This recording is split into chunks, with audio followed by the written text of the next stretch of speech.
pessoal, falando da Parashá, Rabbeinu Roni Hadid Omer Karno, a gente está na Parashá Toldot. Parashá Toldot é uma Parashá que é dura para a gente, foi dura também para o Yaakov, né? Em resumo, a gente sabe a história, né? Que o Yaakov, ele comprou a primogenitura do Esav, e depois, mais adiante, né? O pai, Yitzhak, vai dar as berachot, as bênçãos para os seus filhos, e Rivka decide, fala, olha, não, as berachot não tem que ir para Esav, tem que ir para você, tem que ir para o Yaakov. Assim ela decide. A princípio, o Rashi traz que ela fez isso com o Ruach HaKodesh, com um espírito divino que ela tinha, etc. Mas fato é que essa Bechorá, que, né, essa primogenitura, no final das contas, né, que foi comprada, né, ela vem depois e ela é, vamos dizer assim, parece como roubada, né, do Esav, né? O Yitzhak queria abençoar o Esav, a Rivka não concordou, eles enganam seu pai, Yitzhak. O Yaakov não gosta dessa história também. Ele fala para a mãe dele, olha mãe, se o papai me pegar, a gente está ferrado.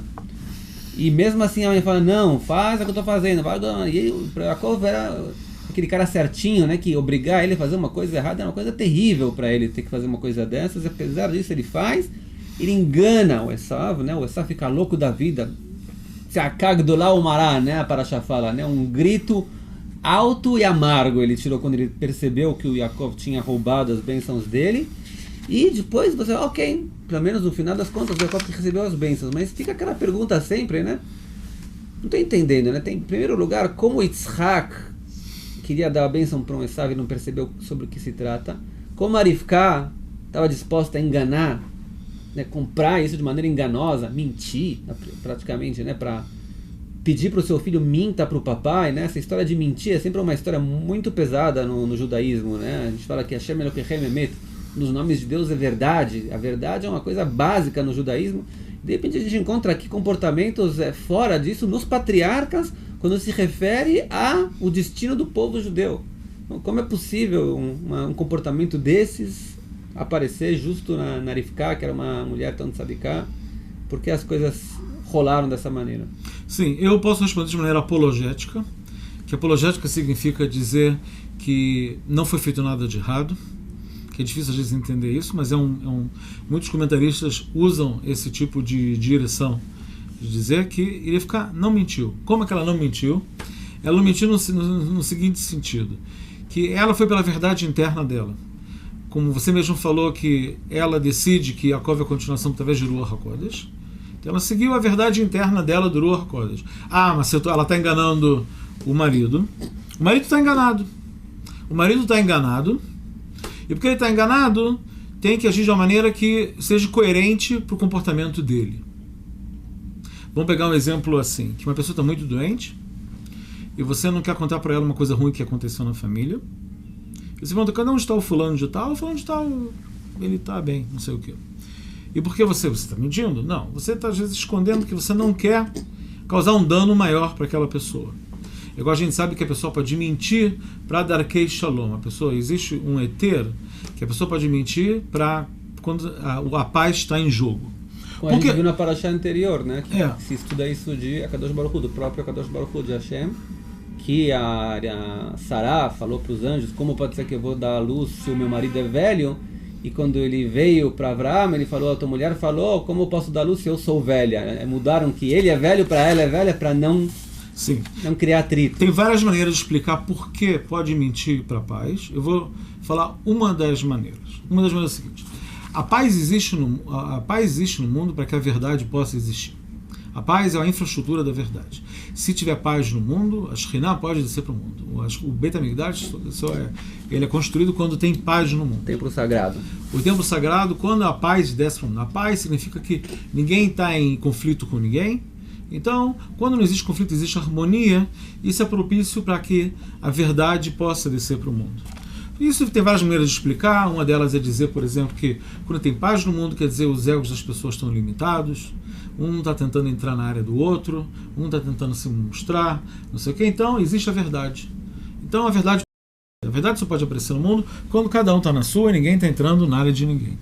Isso é o que a paz tenta fazer. Se eu estou contribuindo para a paz no mundo, então, na verdade, eu sou um soldado da verdade. Isso que agora eu estou falando uma coisa que parece que não precisa ser verdade, como Rivka e Yitzhak, isso é só um artifício, porque Yitzhak não pode ser confrontado. Por algum motivo, talvez Yitzhak não pode ser confrontado, que a gente não sabe exatamente por quê. O que Yitzhak também pensava, a gente também não sabe dizer. Existem comentaristas que dizem que, como o Rashi diz, que Esav enganava Yitzhak. Yitzhak achou que ele era o escolhido. Se fazia de bonzinho. Se fazia de bonzinho, ele era o escolhido. Existe outra teoria que diz, do Rabino Yoel Ben-Nun, que Yitzhak achava que não tem mais Bechirá, acabou a Bechirá. O processo de escolha acabou. E Esav e Yitzhak, Esav e Yaakov, são as duas tribos do povo de Israel. Não foi com Ismael. Que se autocompletam. Não foi com Ismael e Yitzhak, porque eles não eram da mesma mãe, talvez. Mas agora são dois filhos da mesma mãe, do mesmo útero. Gêmeos. Gêmeos. Então eles são o povo. Mas não era como Yitzhak pensou.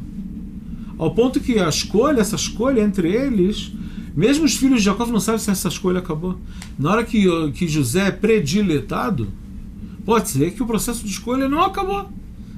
Quem está no meio da história não sabe o que vai acontecer no final. A gente está num ponto privilegiado que a gente sabe que o povo de Israel são as 12 tribos, os filhos de Jacó. Mas o que os filhos de Jacó acham quando vê de novo Jacó escolhendo os filhos? Igual aconteceu com Yitzhak, igual aconteceu com ele mesmo, com Jacó. Então pode ser que Esav está pensando, que Yitzhak está pensando que os dois são. Ou então pode ser que ele está pensando que realmente eram os dois. Pode ser que tinha uma avemina, pode ser que esse era um tornito, era um programa inicial divino.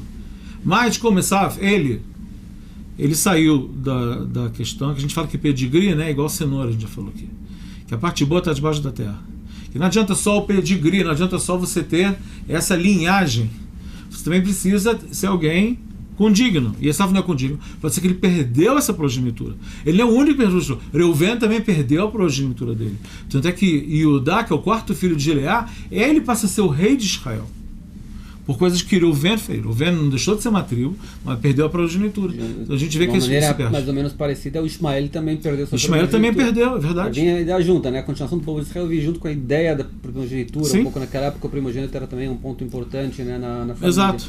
Na verdade, eu acho que o que você está falando se conecta, a gente vai conversar com isso nas parashots seguintes ainda também, mas o que me parece então é que seria assim, até as 12 tribos, a continuação do povo de Israel ela estava condicionada ao livre-arbítrio dos descendentes de Abraão, depois de Yitzhak, depois de Jacó. Ou seja, Ismael, se ele fizesse um esforço dele, se ele trabalhasse, talvez ele mereceria também ser continuador junto com Yitzhak do povo de Israel.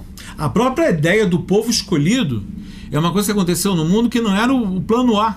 A gente sabe que o plano A divino, antes da Torre de Babel, antes do dilúvio, que toda a humanidade recebesse o serviço divino. E isso é um plano B. O povo de Israel é um projeto plano B divino, depois do dilúvio, depois da Torre de Babel. Inclusive o que Korach, né, que a gente vai ver também, a ideia dele era essa, Kulam Kedushim, né? Toda a congregação é santa, por que não fazer então um povo de sacerdotes e só vocês vão ser sacerdotes? Que existe um lado ideal, né? existe uma ideia ideal. Existe um ideal assim, talvez então mais uma vez, o Ismael perdeu essa oportunidade no momento que ele começou a atacar o Yitzhak, a gente vê. O Esav perdeu essa oportunidade também no momento que ele renunciou à primogenitura e se começou a se comportar de maneira mal também. E a gente vai ver na continuação também, né, nas partes posteriores também, o Yosef quase perdeu também essa possibilidade de continuar sendo parte do povo de Israel quando ele foi vendido para o Egito e quase acabou pecando com a mulher de Potifar. E ele foi reintegrado. E ele foi reintegrado, mas existia a possibilidade de que nem todas as 12... Quer dizer, quando as tribos estavam pensando, será que alguém que está fora, eles tinham algo muito forte para se apoiar, que realmente pode ser que alguém esteja fora pelo livre-arbítrio. Ele acabou voltando antes vamos dizer, na hora H, né? Ele acabou... Mas voltando à sua pergunta de verdade e mentira, que é o que você queria falar no início, só estou te realinhando. Esqueci já da pergunta. Você já esqueceu, mas tudo bem. Mas, de qualquer maneira, a gente, de acordo com tudo que a gente falou até agora, isso dá para botar um pouco de luz, da gente entender o comportamento de Rivka. Rivka sabia das artimanhas. Ela veio de uma casa de muita artimanha. Ela é irmã ou filha de Lavan, não me lembro agora. Irmã de Lavan. E Lavan é um dos grandes malandros da história da Bíblia.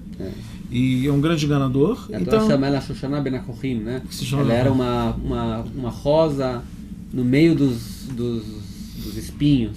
Exatamente. Ela cresceu dentro de muita Mas gente ela conhecia enganadora. essa maneira. E às vezes não é que isso está na essência dela, Deus me livre, mas ela usou de artimanhas. E ela também percebeu, sabe, como um artimanhante. No livro dos Provérbios está escrito Betarbulot Semilhamá, que a pessoa tem que fazer guerras fazendo armadilhas. E esse é o lema do Mossad, do Serviço Secreto Israelense. É o corolário dele, no emblema dele está escrito Betarbulot Semilhamá. E porque esse passuco do livro do Mishlei, do Provérbios, que é exatamente o lema do Mossad, do Serviço Secreto, que às vezes você tem que fazer coisas de maneira assim, para poder seguir o caminho correto. Eu tinha uma visão mais profunda de verificar quem é o enganador e quem é o certinho, né? Porque o Lavan, ele se fazia de certinho, era enganador. Assim também o Esav, na hora que ela viu isso, ela percebeu na hora. Percebeu também, e ela também sabia como enganar também. Então ela já pegou a Jacob e falou, olha, se o Esav é um enganador, para lutar com o enganador, só enganando mesmo.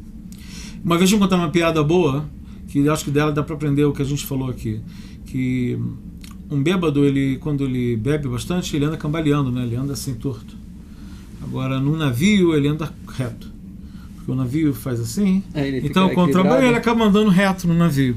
Então isso pode ser uma alusão ao nosso mundo, às vezes. No nosso mundo, às vezes, você tem que beber um pouco, ninguém bebe, por favor, mas assim, muito. Mas às vezes você tem que fazer algumas coisas assim para poder andar no caminho reto. O caminho reto, às vezes, aparentemente, não é o caminho que parece reto. Você seguir tua verdade interna, às vezes, pode parecer que você não está fazendo exatamente a coisa que tem que ser feito, mas... Eu acrescento uma coisa lá, que acho que já falei um dos shurim antigos, mas só para terminar em termos da halachá, né, da lei judia também. Quando eu perguntei uma vez para o meu rabino sobre isso, né, até que ponto eu posso mentir quando é necessário, ele me falou, olha, eu vou te dar uma ideia, eu vou te dar uma visão correta como eu vejo as coisas. Ele falou, se você tem que mentir por algum motivo, que você acha que é um motivo que é importante, certo, que nem você falou, num caso que não tem outra maneira também, no primeiro lugar não tem outra forma, você está só obrigado a mentir, mas procura que as suas palavras não sejam mentira, que as pessoas entendam o que você quer que entendam, mas suas palavras não sejam mentira. Exatamente o que a gente vê aqui, na verdade, no Yaakov, que, né, como o Rashi já traz, né, quando Yaakov chegou para Yitzhak, ele perguntou quem é você, ele falou, Ani Esav Bechorecha. Então o Rashi fala que tem que colocar uma vírgula, né? Ani Esav quer dizer, eu sou Esav, o seu primogênito.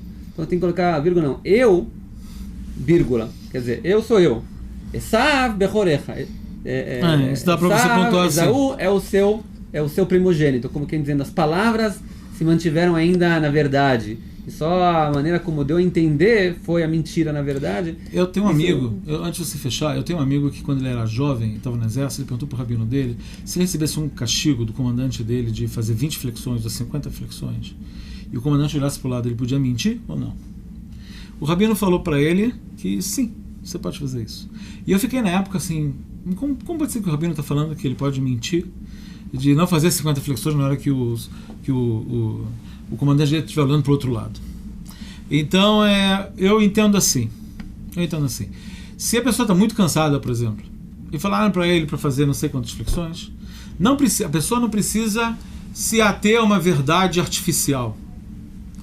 Mas se isso é uma coisa que vai poluir ele internamente, prejudicar ele internamente, porque a mentira é uma coisa que intoxica você se intoxica nela. Se você não vai se intoxicar, então, em alguns casos você pode. Às vezes esse é o caso de Rivka e Yaakov, que eles estão dentro. A Rivka, se ela está no Ruach HaKodesh dela, como você falou, e ela está mandando o Yaakov fazer uma tarbulá, fazer uma artimanha dessa. Essa palavra, tarbulá, de artimanha. E isso não está te abalando internamente, então aí é o caminho que você ainda pode seguir.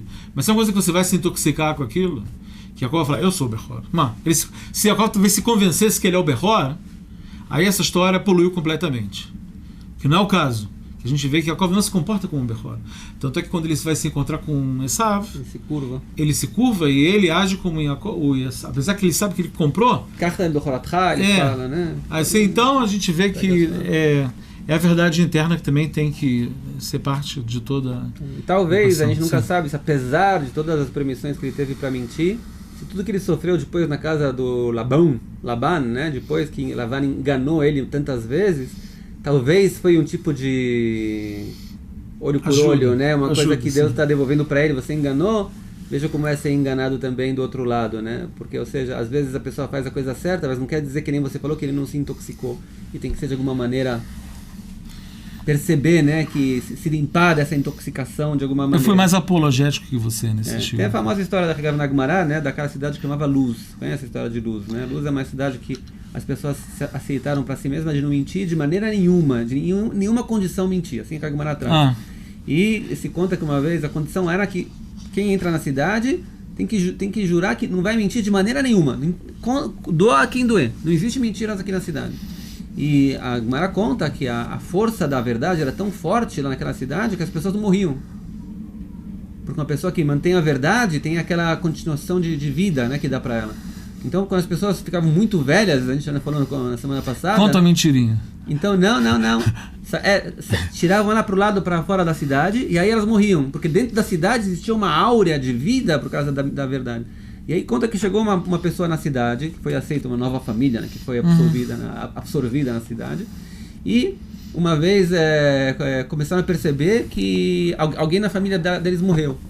E aí chegaram os investigadores da cidade e falaram, olha, tem que contar a verdade, né? Alguma mentira vocês falaram, não pode ser.